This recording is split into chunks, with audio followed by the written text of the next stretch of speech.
Today's tiny kitchen.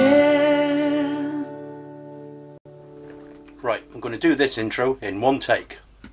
Hi, welcome to today's tiny kitchen. Today we're going to be making some elderflower jam.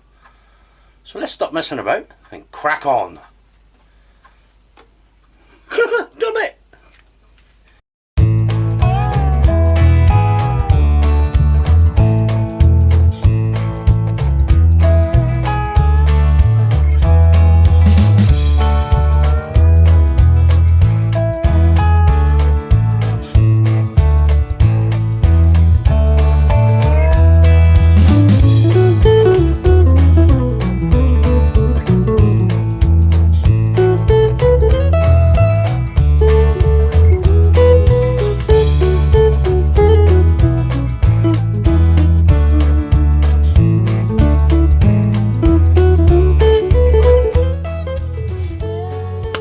2 kilos of sugar, some pectin, a bowl to mix some sugar and pectin,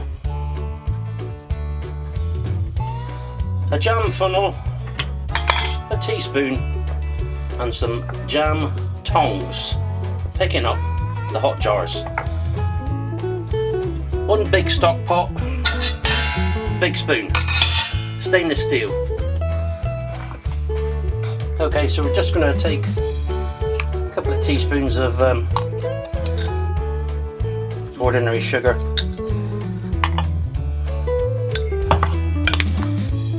and then into the sugar 2 teaspoons of pectin.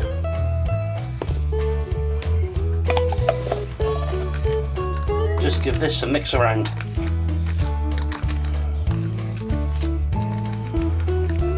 Okay, in here is about 1.5 litres or a little bit more of just plain water, some cut up lemon slice, at least a dozen heads of the elderflower, and that's just left to soak for 3 days. So this is what it's like after 3 days.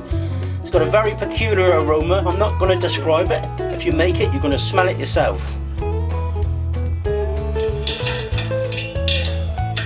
So all we've got to do is to sieve this into our big tall stock pot.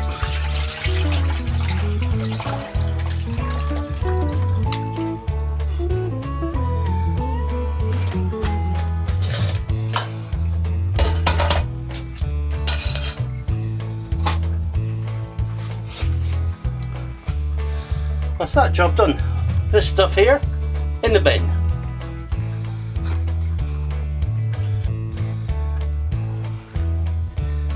Next we add our sugar and pectin mixed together into the cold pan.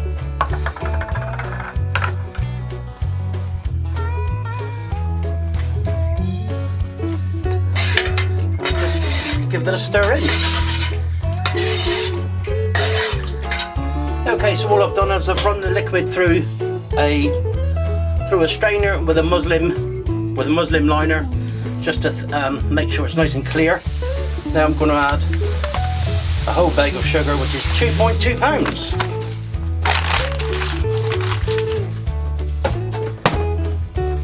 That's that. We've got the heat on under the pan. We're just going to bring this gently to a boil, probably on about a medium heat until the sugar melts. Okay, it's been on a medium heat now for about 10 minutes. It's not come to the boil just yet. The temperature's gone up a bit. The sugar is long melted.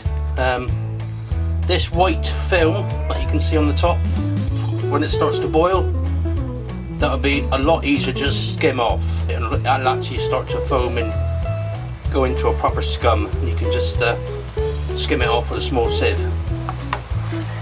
So when that does come to a rolling boil, we'll give that a minimum of 5 minutes, and then we check for a setting point, and I'll show you how to do that when we get there. In the meantime, a couple of shout outs. A couple of shout outs while we're waiting for this to come up to a boil.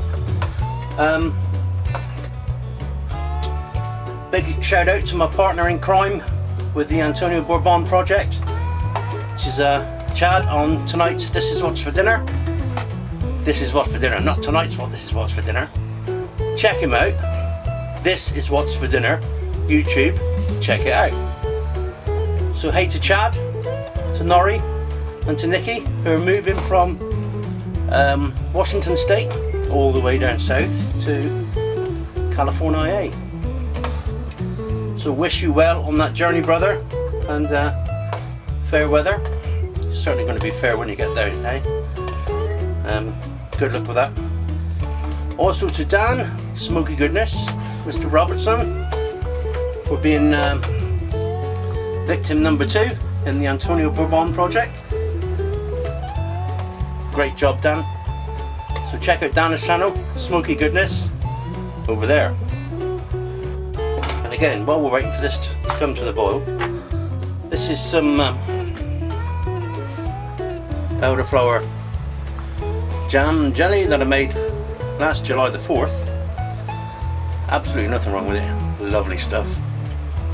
And July the 4th just happens to be, you know what day that is. It's also my buddy Bill, my longtime buddy Bill, in eastern Kentucky, in McCreary County. Happy birthday for the 4th of July, dude. Wish you well. I'll get over there one day. Crack on with the cooking. Before, when I said you bring this to a rolling boil, that's what a rolling boil looks like. Setting point is at 220 degrees F, 198. Not there yet, it's going to take a while.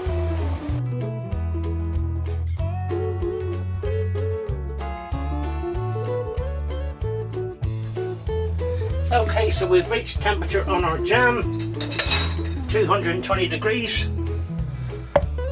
We use our jam tongs to take the hot jars out of the oven.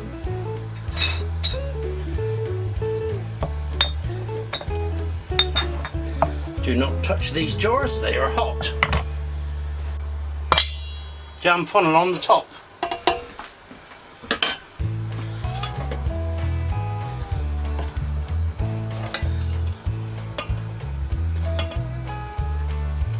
Ladle in.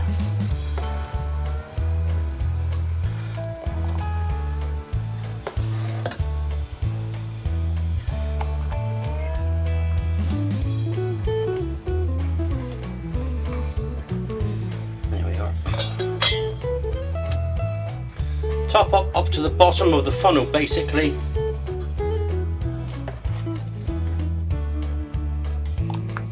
Remember, the jars are hot. The jam is hot. Be careful.